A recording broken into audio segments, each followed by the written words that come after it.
Every empire dreams of treasure. Spain didn't have to dream. In the 16th century, ships rolled into Seville heavy with bars of glittering metal, mountains melted down and stacked into neat stamped bricks that clinked like the sound of destiny.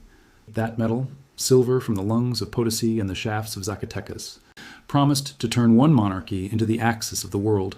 Prices across Europe tripled in a lifetime. Courts swelled. Armies marched on coins that hadn't existed the year before. But here is the paradox that history never tires of teaching. The more silver Spain drew from the earth, the poorer the empire became. How does an ocean of money drown a superpower? Follow the current and you'll see. High in the Andes, a mountain so rich people named it Cerro Rico, the rich hill. It rose in the thin air like a stone altar to metallurgy. In New Spain, far to the north, the boomtown of Zacatecas struck veins that looked like stairs punched through the planet's crust. The technique that made those veins usable at scale was mercury amalgamation, a kind of industrial alchemy discovered and refined in the mid-1500s. Liquid mercury binds to silver, spread ore across patios the size of plazas, trample and turn it with animal power, rinse, heat, and separate. To feed this process, Spain controlled Almaden in Iberia and Huancavelica in Peru, the twin fountains of quicksilver without which the treasure would have stayed locked in stone. The cost was measured in poisoned workers, trembling hands, and shortened lives. The labor was a draft, the mita in the Andes, coerced migrants and local conscripts elsewhere. Silver was not simply mined, it was wrung from people. From the mines, the logistics hardened into a machine. Mule trains creaked out of mountain roads to smelters and mints. The Casa de Contratación in Seville is inspected, logged, and licensed. Convoys sailed from Veracruz and Portobello with guards at their sides and prayers in their mouths, across seas where storms and privateers turned fortune into rumor. Insurance markets blossomed to price risk like a new spice. Everything, smelters, muleteers, royal officials, financiers, gunners, shipwrights, became cogs in a refinery the size of an empire, a refinery that transformed mountains into money and money into power. The first twist arrives in the marketplace. Money isn't wealth, it is a claim on wealth. When the number of claims rises faster than the goods those claims can buy, prices move. Between roughly 1500 and 1650, Europe lived through the price revolution. Grain, rents, wages, everything drifted upward, then surged.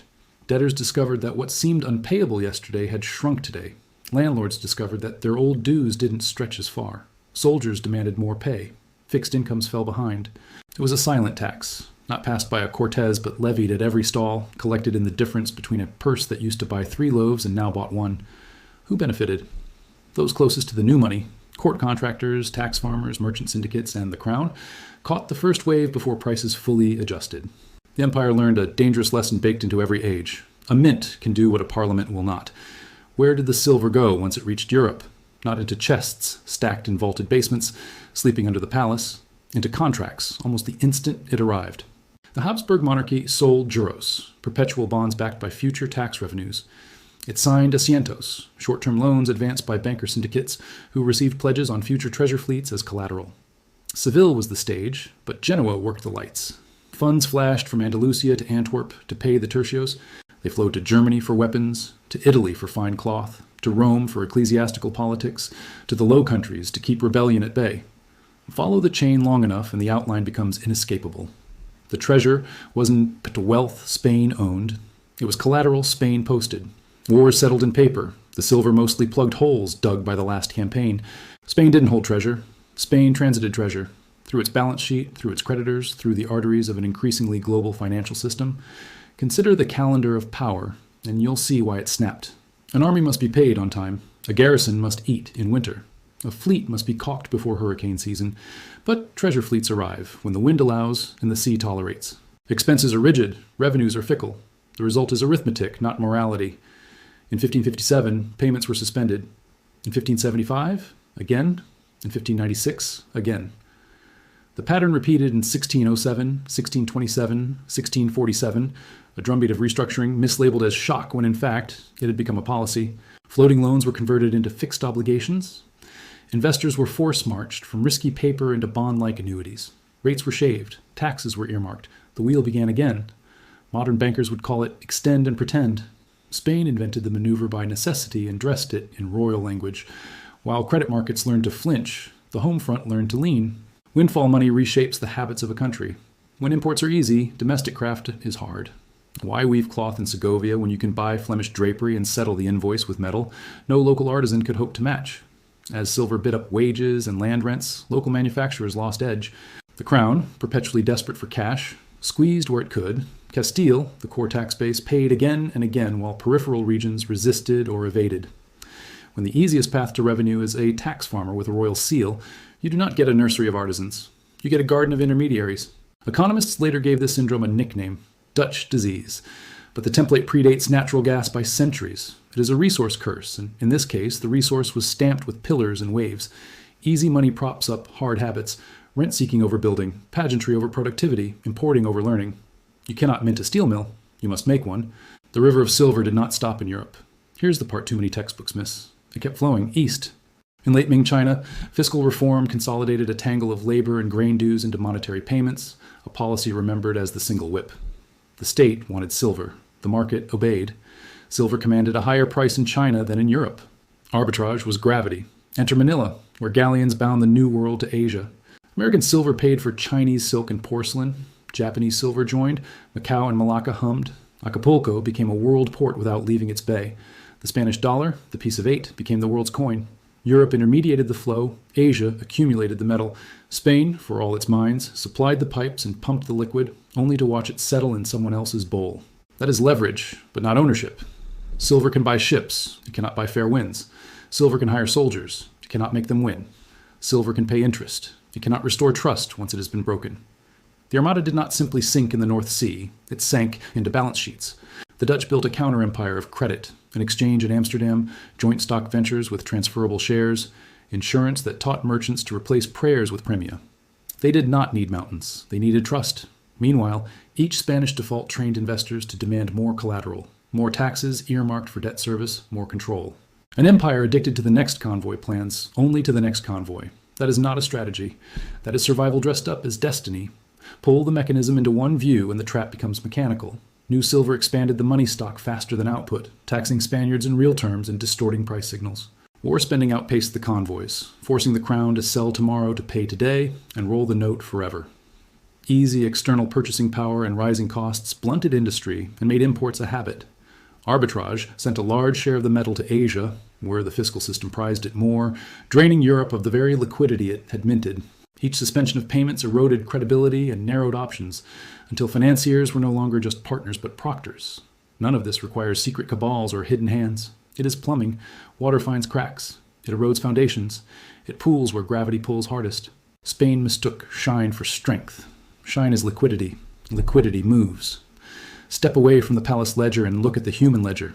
Potosi paid in lungs, in bent backs, and mercury vapor that trembled through nervous systems and into early graves.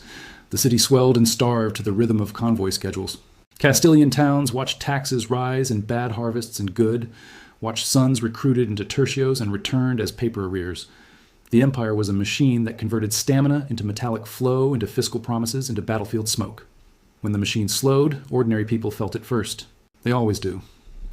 By the 17th century, the outline hardened. The Habsburg bid for European primacy bled men and money. Attempts at internal reform, new monopolies, fresh taxes, currency tweaks, treated symptoms. The operating system remained. A fiscal military state tethered to shipments and constrained by creditors, a court economy that consumed and displayed more easily than it produced and learned. Rivals, meanwhile, perfected lighter, nimbler finance, and built commercial cultures that trained merchants the way Spain trained courtiers. Empires seldom explode. They silt up. Channels clog. The next tide carves a different path. If you think this is safely medieval, listen to the echo in modern rooms. Resource booms still tempt governments to swap competence for convenience. Oil-rich states flush with petrodollars, import expertise, suppress domestic industry, and ride price cycles like a roller coaster. When prices fall, budgets snap. Currencies strengthened by windfalls make manufacturing uncompetitive. The economic nickname is Dutch disease, but its genealogy runs through Seville. Great powers still fight on credit, pledging tomorrow Wes taxpayers to fund today's commitments, and convincing themselves rollovers are forever, until a rate shock or a faith crisis says otherwise. Capital still seeks deep, trusted pools. Pieces of 8 want stabilized Ming tax ledgers, just as treasuries anchor global reserves now. The labels change. The physics doesn't. So what did the successful do in the 16th century that the failures did not? And what does that translate to now? They noticed composition over quantity. They invested when it was easy, rather than merely consuming. They nurtured domestic capacity rather than importing it. They learned to treat collateral as collateral, not as capital. They organized around competence instead of entitlement. Those who understood this, merchants in resilient city-states, financiers who built institutions, artisans who kept their craft alive, outlasted patience of the palace. Hold that mirror to the Spanish vaults. Picture a row of bars sliding into a royal strongroom, stamped with pillars and waves, weight recorded, guard posted. Now, picture the same bars already promised to 3 different hands, pledged against a payroll in Flanders, attached to a contract with a Genoese syndicate, counted in the imagination of a court that has spent it twice. The metal belonged to Spain. The money belonged to the network. That is the twist empires hate to learn. Power does not come from possession alone. It comes from the capacity to convert possession into production, into skill, into compounding. Spain ran on extraction, not on learning. It optimized flow, not foundation. It circulated metal instead of building factories. It perfected collateral rather than competence. A flood reveals foundations. Spain discovered that its bedrock was soft. It is tempting to put all of this on bad weather and unlucky storms, to say that had the hurricane turned left, an armada would have landed and history would chant a different anthem. But weather only exposes weaknesses. It does not create them. The weaknesses were baked into the structure, expenses that could not wait and revenues that could, a political economy that rewarded proximity over productivity, a financial habit that preferred tomorrow's pledge to today's discipline, a global trade that drained the strongest metal into the deepest fiscal basin. When confidence held, the machine limped forward. When confidence wavered, the mask slipped. That is how rich kings declare bankruptcy with a straight face, and how their creditors keep lending anyway, because they are not lending to a man or a crown. They are lending to a system they helped wire. There is another ledger that matters in this story, the one that tallies cultural habits. Spain produced saints and painters and a literature that could make stone weep. It possessed courage and faith and a code of honor that could turn a page into a trumpet. But an economic culture is not simply honor writ in accounting. It is repetition made into skill. It is patience so dull that it feels like sleep until a crisis exposes it as strength. It is the willingness to suffer short-term embarrassment for long-term independence. If you reward pageantry more than apprenticeship, if you elevate the tax farmer over the toolmaker, you wake up one morning owning the world's most glamorous receipts and very little you can actually do with them. Listen to the markets that whispered warnings in their own language. Each time juros rose and yields crept higher, investors were not acting from malice but from memory. Each time an asiento was signed, bankers were not plotting a crown's destruction but securing their survival. The crown in turn secured its own by transforming floating debts into fixed annuities, by earmarking salt taxes and alcabalas, by asking Cortez to ratify inevitabilities dressed up as choices. The dance continued because it had to. The only thing that could break it was a different habit, not a different storm, but a different use of the calm between storms. That habit, in the end, is disciplined investment. It is turning windfall money into boring assets, docks and roads, training and tools, small factories that multiply hands rather than ceremonies that multiply titles. It is saying no to a war the Treasury can technically fund, but the society cannot afford. It is building a tax system that collects broadly and transparently rather than desperately and arbitrarily. It is learning to let money be a servant rather than a master. Easy to say, hard to do. Almost no one does it when the vault is full. That's why history rings the same bell over and over. You can trace that bell backwards from any modern credit panic through the long gallery of past collapses. You will find the same pattern carved into different wood. More claims than goods, more promises than capacity, more celebration than preparation. When the world cheered Spain's fortune, it cheered the triumph of claims. When the world watched Spain stumble, it watched the bill for capacity come due. Claims evaporate, capacity remains. The miners in Potosi built capacity with their bodies, horribly, brutally, wastefully. The court in Madrid spent their labor as if it were interest on an inexhaustible account. No account is inexhaustible. So the lesson is not silver is bad or wealth corrupts. The lesson is that an accelerant multiplies whatever you already are. If you are a builder, a windfall becomes a workshop. If you are a spender, a windfall becomes a pageant. Spain was a spender with builders trapped far from the stage. The flood multiplied that fact until it became fate. When politicians promise windfalls, when headlines cheer easy money, when balance sheets swell overnight, remember the galleons. Remember crews straining at oars while storms shred timbers and financiers in Genoa sharpen quills to turn disaster into a new series of claims. Remember that a fortune can be a force multiplier for either strength or fragility. It depends on your pipes. It depends on whether you can slow the flow long enough to pour foundations rather than fountains. The Spanish silver flood did not simply finance an age. It wrote a warning that the modern world still refuses to read. Money that moves faster than learning leaves behind empty vaults and beautiful ceremonies. Empires built on extraction mistake liquidity for power because liquidity glitters. But liquidity is a mirror. You can gaze into it and believe you see wealth, or you can use it, in time, to forge something that lasts when the mirror shatters. If this gave you a new perspective, hit subscribe. History has the answers. I'll show you where to look.